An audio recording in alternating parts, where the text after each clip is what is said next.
오늘 추석 봉헌송이 이게 좀 화려하진 않지만 좀 마음을 찡하게 하는 따뜻함이 있었습니다.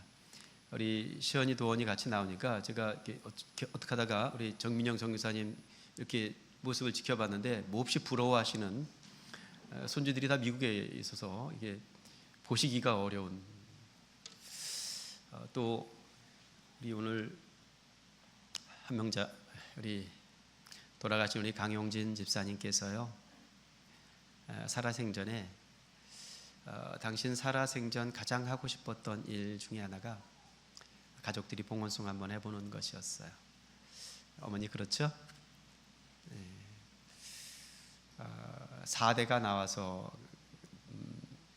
찬양을 같이 나누었는데 좀 뭉클한 대목이 있습니다. 내일이 추석이죠. 추석 명절을 앞둔 주일 풍경은 지역마다 조금씩 다를 것 같습니다.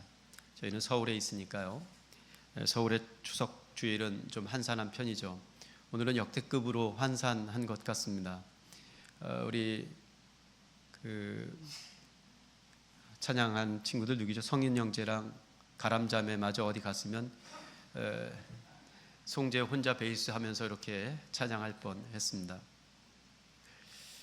반면 고향에서 맞는 추석 주일은 아무래도 풍성할 것 같습니다. 고향에 내려가신 분들 오늘 고향 교회에서 예배를 할 텐데요, 1년에 한두 번 명절 때라도 시골 교회가 한가위처럼 풍성해졌으면 좋겠고, 기왕에 내려간 김에 고향 교회에 그냥 잠깐 예배만 드리고 오지 말고 헌금도 풍성하게 드리고 왔으면 좋겠습니다.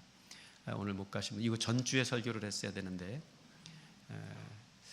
오늘 못 가신 분들 혹시 설 때 가실 때 고향 교회 가시면 그달 11조 거기다 하고 오셔면 참 좋을 것 같습니다. 추석 풍습이 있죠. 차례를 지내고 성묘를 하는 건 추석이나 설 명절의 고유 풍습이라 하겠습니다. 설에는 떡국을 먹는데 추석에는 뭘 먹죠? 시연아, 추석에는 뭘 먹니? 시연이 어디 갔어요? 은유야, 추석에는 뭘 먹니? 그래, 피자 먹잖아.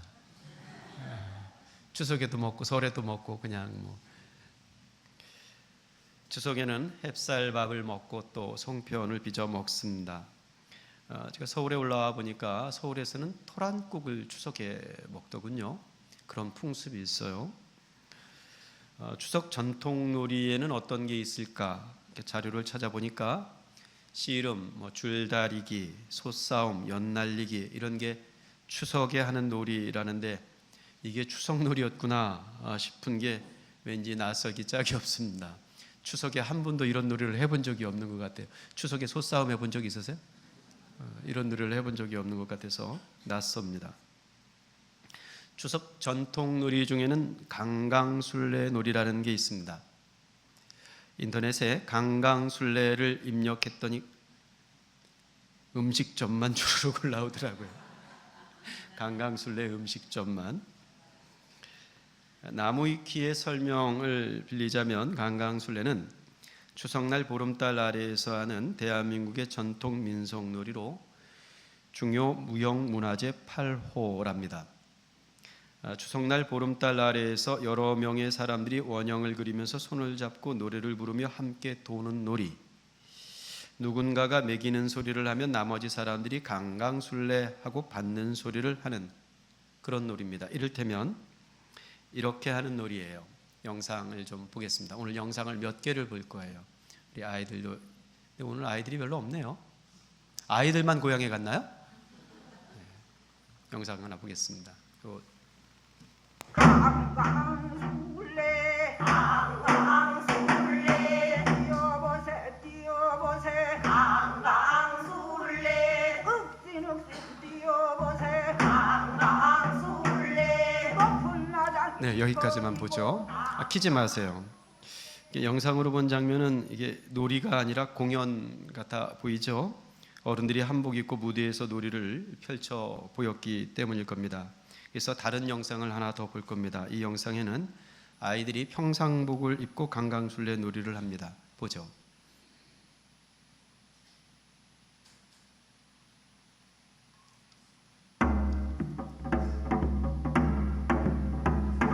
강강술래 강강술래 뛰어보세 뛰어보세 강강술래 늑신늑신 뛰어보세 강강술래 높은 마당 깊어지고 강강술래 깊은 마당 높아지게 강강술래 다리 좋다고 달맞이 구경 강강술래 8월 추석이 다 넘어간다 강강술래 강강술래 강강술래. 자, 이런 영상입니다. 불을 다 꺼버리셨군요. 예, 우리 하지영 사모님은 한번 하면 다 합니다. 국립민속박물관의 설명에 따르면 예로부터 우리나라 사람들은 수학의 시기에 축제를 열고 춤과 노래를 즐겼다고 해요. 이 춤과 노래가 모양새를 갖추면서 강강술래로 이어진 것이라고 합니다.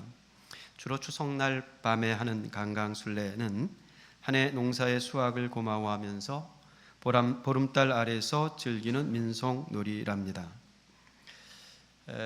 원래 저도 이 강강술래를 처음부터 다 들어보신 분들이 많지 않을 것 같아요. 저도 이번 설교를 준비하면서 강강술래를 처음부터 끝까지 처음 다 들어봤거든요.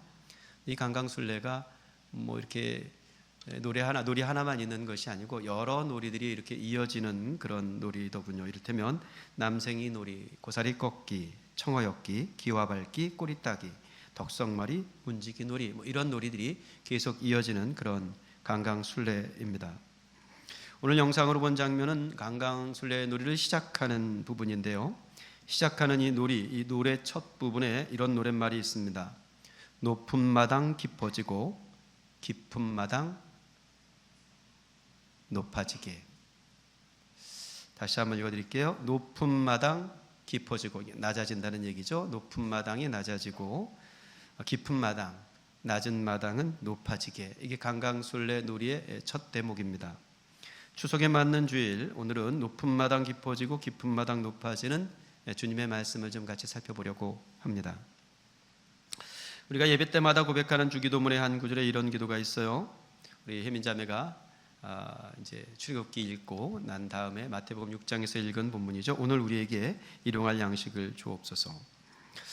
예수님께서 우리에게 그렇게 기도하라 이렇게 가르치셨다는 겁니다. 일용할 양식이 무엇을 뜻하는 것일까에 대한 공부가 좀 필요하죠.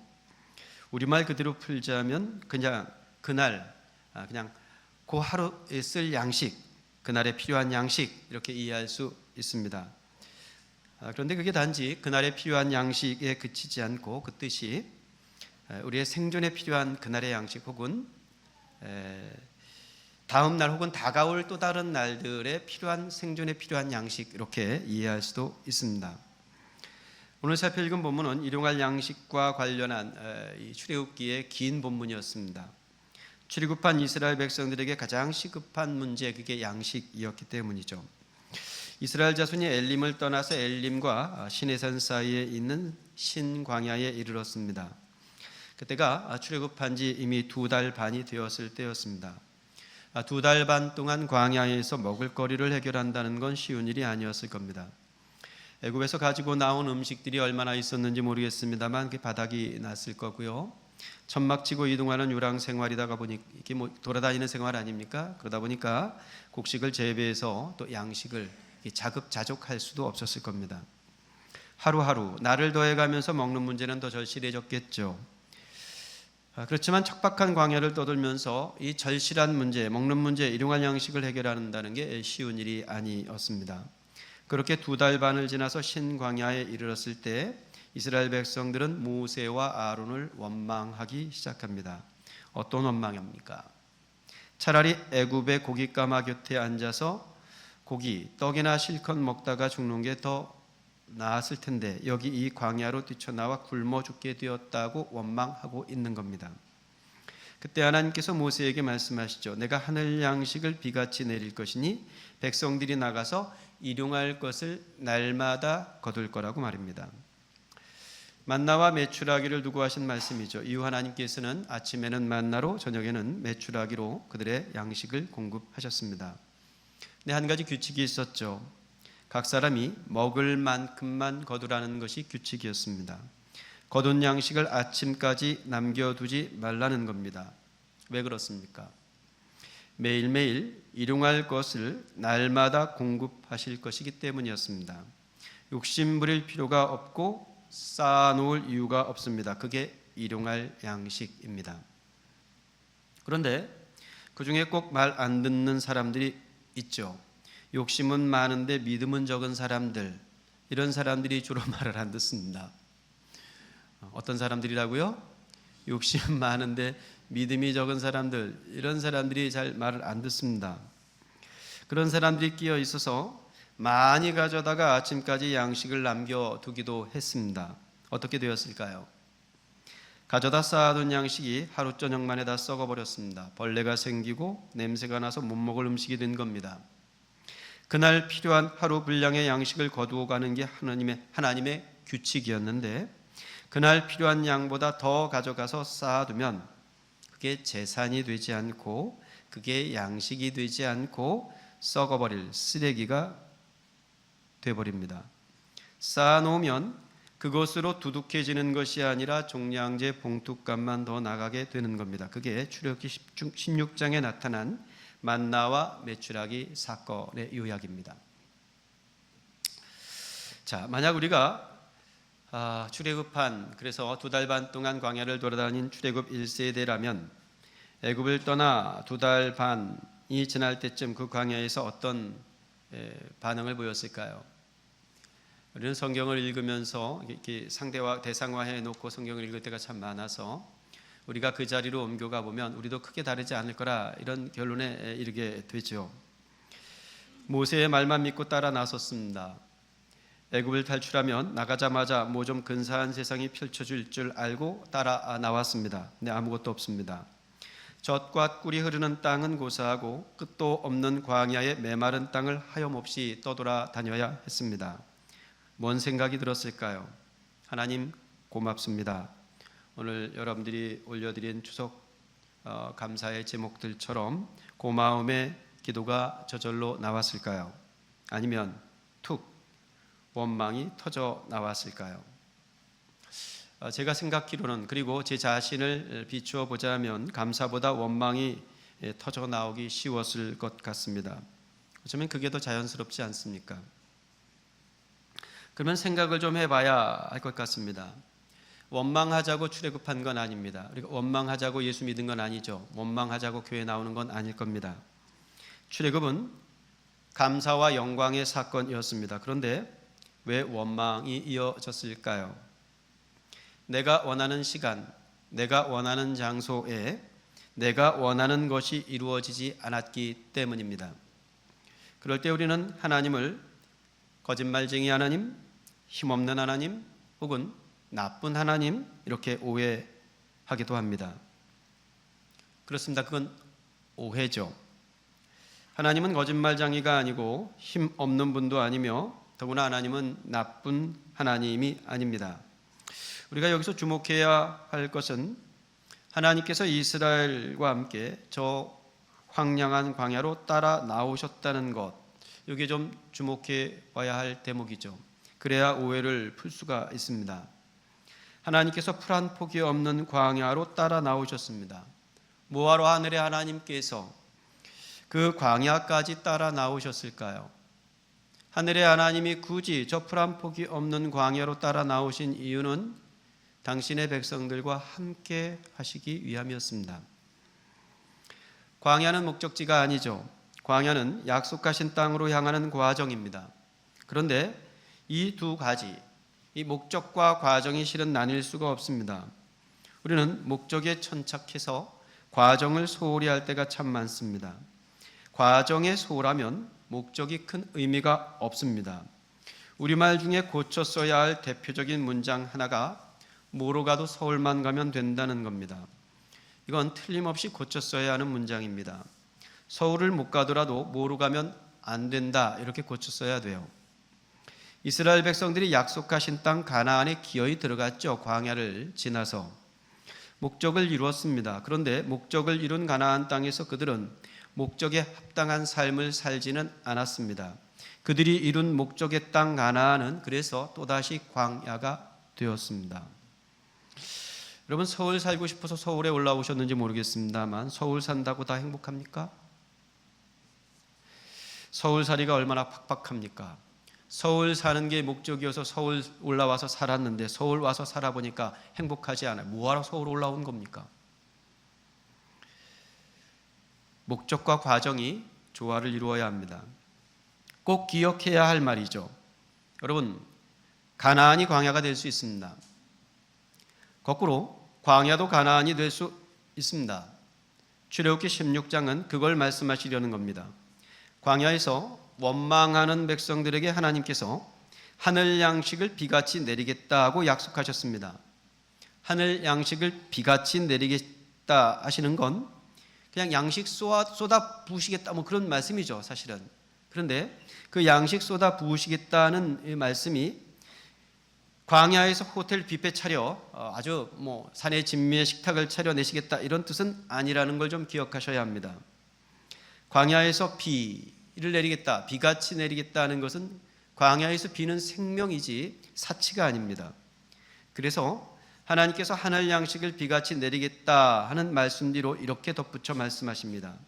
백성이 나가서 일용할 것을 날마다 거둘 것이라고 말이죠.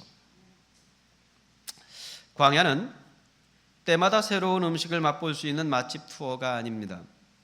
광야는 산의 진미의 요리를 맛보는 식탁이 아니라 하나님께서 우리와 함께하는 여정, 곧 하늘을 맛보는 성소입니다. 내가 이스라엘 자손의 원망함을 들었노라. 그들에게 말하여 이르기를 너희가 해질 때에는 고기를 먹고 아침에는 떡으로 배 부르리니 내가 여호와 너희의 하나님인 줄 알리라 하라 하시니라. 하나님의 하나님 되심을 알리는 음식, 그게 만납니다. 오늘 아침 식사하셨어요? 빵 한 조각을 먹어도 그 빵 한 조각을 통하여 하나님의 하나님 되심을 알 수 있다면 그 일용할 양식의 자리가 성소입니다. 과연 하나님께서 하나님이시라는 것을 알게 되는 음식, 그게 만나라는 말입니다. 오늘 우리가 살펴 읽은 말씀은 음식 한 조각으로 하나님의 하나님 되심을 알 수 있는 비결, 그 과정을 소개하고 있는 거죠. 여호와께서 이같이 명령하시기를 너희 각 사람은 먹을 만큼만 이것을 거둘지니 곧 너희 사람 수요대로 한 사람에 한 오멜씩 거두되 각 사람이 그의 장막에 있는 자들을 위하여 거둘지니라 하셨느니라. 재미있는 장면이죠. 만나 거두려고 여기 지금 100명 모여 있으면 100명이 다 광야로 나간 게 아닙니다. 광야로 다 나가서 거둬온 게 아니란 말입니다. 누가 나갔어요? 대표가 나갔어요.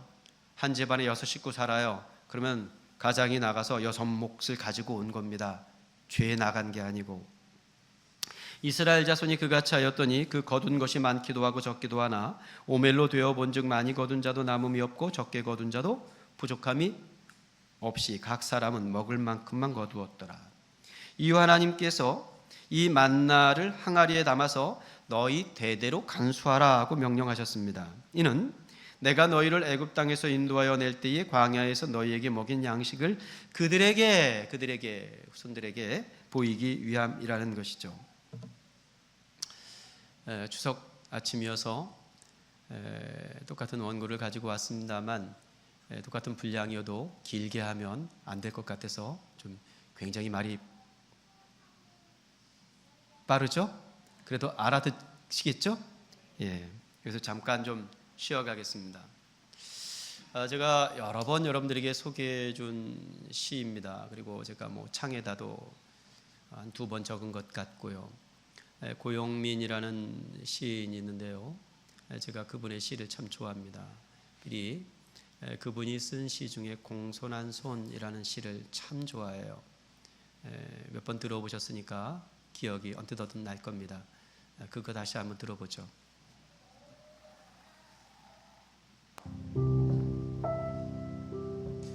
공손한 손, 고영민.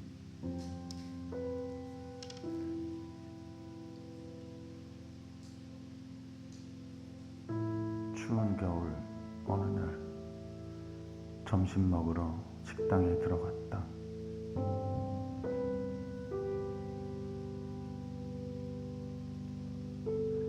사람들이 앉아 밥을 기다리고 있었다.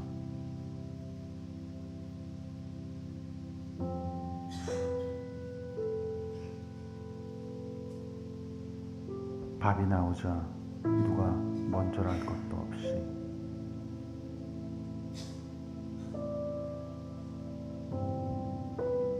밥뚜껑 위에 한결같이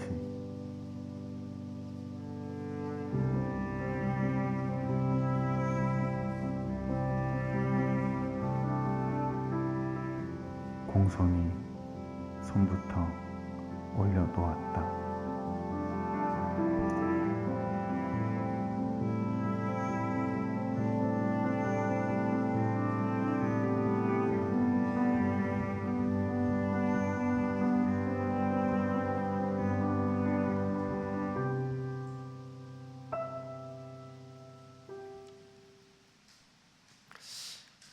별로 감동이 안 되는 것 같아요. 추석 명절입니다. 우리는 추석에 꽉 찬 달 모양의 떡을 먹지 않고 아직 다 차지 않은 반달 모양의 송편을 먹습니다. 그렇죠. 어쩌면 사는 일이라는 게 다 채워질 수 없는 것인지도 모릅니다. 다 채워지지 않는 일상의 것들로 가득한 인생이죠. 하지만 다 채워지지 않았다고 해서 그게 모자란 건 아닙니다. 추석에 먹는 반달 모양의 송편은 어쩌면 만나가든 항아리 같은 것인지도 모릅니다. 공손한 손을 모아서 예쁘게 빚어 송편을 만드는 믿음. 이런 믿음은 얼마나 좋은 믿음일까? 송편 한 접시에 공손한 손을 올려놓고 공평하게 한 입씩 베어 무는 믿음. 이런 믿음은 또 얼마나 아름다운 믿음일까? 예수님은 우리에게 더 배부르게 해주십시오 기도하라고 가르치신 적이 없습니다. 예수님의 주 기도문, 우리에게 가르치신 기도문은 쌓아놓고 살 수 있을 만큼 주십시오 가르치지 않았습니다. 예수님께서는 일용할 양식을 구하라 하셨습니다. 그러니 나를 더 배부르게 해 주십시오, 더 주십시오의 기도를 중단해야 합니다. 그리고 이렇게 기도해야 합니다. 하나님, 나에게는 일용할 배고픔을 주십시오. 그리고 우리에게는 일용할 양식을 주십시오. 그것은 나에게 허락하신 것들 중 일정한 필요 이상은 우리에게 나누겠다는 거룩한 뜻을 담은 기도가 됩니다. 예수님이 가르치시지 않은 기도를 우리가 우리의 원하는 시간, 우리의 원하는 장소에서 우리가 원하는 방식대로 구하고 찾고 두드리면 못 씁니다. 설교를 마칠 텐데요. 설교를 마치기 전 마지막 영상 하나를 더 볼 겁니다. 강강술래 놀이를 더 볼 텐데 이번에 볼 강강술래 놀이는 힙합 버전입니다. 힙합 버전의 강강술래 노래인데 이 노래를 들으면서 굉장히 경쾌한 리듬인데 저는 울컥했어요. 제가 왜 울컥했을까? 노래의 가사를 염두에 두면서 같이 한번 보시겠습니다.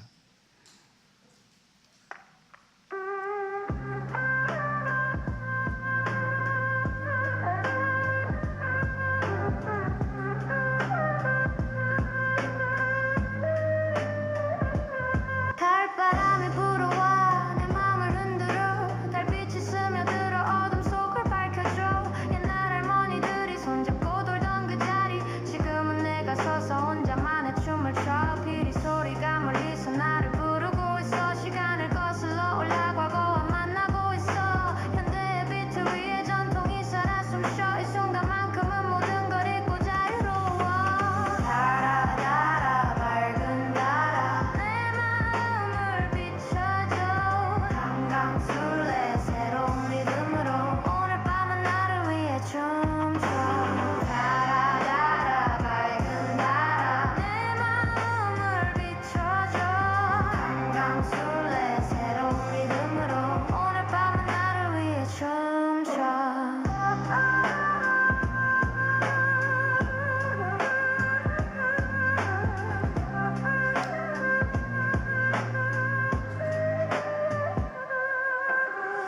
도시의 불빛들이 별들을 가려도 내 안에 있는 달은 아무도 못 가려. 조상들의 한있는 랩 속에 녹아들어 힙합 비트 위에서 새로운 전설을 써. 세상이 복잡해도 이 밤만큼은 단순해. 달빛 아래 서면 모든 답이 보여. 전통과 현대 사이 그 경계를 넘나들며 내 방식대로 살아가는 법을 배워. 달아 밝은 달아 내 마음을 비춰줘. 강강술래 새로운 리듬으로 오늘 밤은 나를 위해 춤춰. 달아 달아 밝은 달아 내 마음을 비춰줘. 강강술래 새로운 리듬으로 오늘 밤은 나를 위해 춤춰. 손을 잡고 돌던 그 원 안에서 우리는 하나였어. 지금도 그 정신은 살아있어. 내 가슴 속 깊은 곳에서. 하룻밤이 깊어가도 달은 여전히 밝고 내일이 와도 변하지 않을 자유로운 마음으로. 하룻밤이 깊어가도 달은 여전히 밝고 내일이 와도 변하지 않을 이 자유로운 마음으로.